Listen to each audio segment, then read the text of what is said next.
একজন জান্নাতি নারীর যে গুণাবলী, একজন ভালো নারীর যে গুণাবলী, কোরআন যে সূরা তাহরিমের মধ্যে দুজন নারীর দৃষ্টান্ত দিয়েছেন, ইমানদার নারী, একজন হলেন ফেরাউনের স্ত্রী আসিয়া, আরেকজন হলেন ইমরানের মেয়ে মারিয়াম, ঈসা ইসলামের মা মারিয়াম।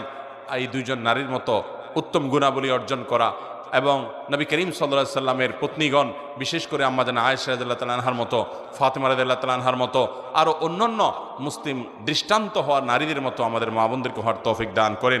এবং সেই সাথে লূত আলাইহিস সালামের স্ত্রী এবং আল্লাহ নবী নূহ আলাইহিস সালামের স্ত্রীর মতো আল্লাহর অবাধ্য, ফাসেকা এবং চরিত্রহীনা কিংবা তলে তলে জেনার গুনাহে লিপ্ত, পরকীয়াতে লিপ্ত, অন্য পুরুষদের সাথে আসক্ত, তাদের প্রতি আসক্ত এবং গুনাহে লিপ্ত এবং আল্লাহর অবাধ্য হওয়া, বেপরদিগি থেকে আল্লাহ তাআলা আমাদের মা বোনদেরকে হেফাজত করুন।